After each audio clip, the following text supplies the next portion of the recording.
लोगों का मानना है कि जिंदगी बचाने वाली दवाइयां महंगी होती हैं, लेकिन एक भारतीय साइंटिस्ट ने मानने से इनकार कर दिया। ये कहानी है यूसुफ ख्वाजा हमीद की, उस शख्स की जिन्होंने फार्मास्यूटिकल इंडस्ट्री के सबसे बड़े दिग्गजों को चुनौती दी है। ये कहानी उस शख्स की है जिन्होंने एड्स की दवाइयों को $10,000 से घटाकर $1 प्रतिदिन में उपलब्ध करवा दी। आदाब, मैं हूँ आपके साथ अमीना माजिद और आप देख रहे हैं आवाज to voice. Yusuf Khwaja Hamied Indian scientist, businessman और चेयरमैन है सिप्ला कंपनी के, जिनके पिता ख्वाजा अब्दुल हमीद एक इंडियन इंडिपेंडेंस मूवमेंट में एक्टिव रहे थे और उन्होंने 1935 में एक कंपनी शुरू की थी। हमीद विलनेस में पैदा हुए और उनका पालन पोषण मुंबई में हुआ। यूसुफ हमीद सिर्फ सिप्ला के चेयरमैन नहीं, एक वैज्ञानिक नहीं, बल्कि आधुनिक दौर के रॉबिन हुड माने जाते हैं।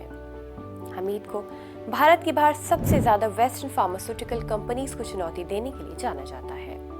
यूसुफ हमीद ने विकासशाली देशों में एड्स को खत्म करने और कम दामों में दवाई उपलब्ध कराने में अहम रोल निभाया है और यही वजह है कि उन्हें आज के जमाने का रॉबिन हुड कहा जाता है। Yusuf multi drug combination pills के विकास में अहम भूमिका निभाने में भी प्रभावशाली रहे हैं, खासकर HIV, एड्स, TB, अस्थमा और दूसरी बीमारियों के लिए जो खास तौर से विकासशील देशों को प्रभावित करती हैं। साथ ही बच्चों के लिए दवाओं के फॉर्मुलेशन के विकास में भी, खासकर वो जो गरीब देशों में बच्चों को लाभ पहुंचाती हैं। भारत में बल्क ड्रग्स और एक्टिव फार्मास्यूटिकल इंग्रेडिएंट्स यानी दवाओं में एक्टिव केमिकल कंपाउंड्स का प्रोडक्शन बढ़ाने में उनका रोल भी अहम रहा है। 1961 में हमीद ने इंडियन ड्रग मैन्युफैक्चरर एसोसिएशन की शुरुआत की। भारतीय दवा कंपनी सिप्ला लिमिटेड के चेयरमैन ने एक दशक पहले ग्लोबल हेल्थ कम्युनिटी में तब हलचल मचा दी जब उन्होंने कहा था कि $1 प्रतिदिन में एड्स की दवाइयों का कॉकटेल बन सकता है, जो ब्रांडेड दवाई कंपनी द्वारा ली जाने वाली कीमत का एक छोटा सा हिस्सा है। तब से कीमत गिरकर 20 सेंट प्रतिदिन हो गई और अब विकासशील देशों में 6 मिलियन से ज्यादा लोग इलाज करवा रहे हैं, जो 2001 में 2000 से थोड़ा ज्यादा था।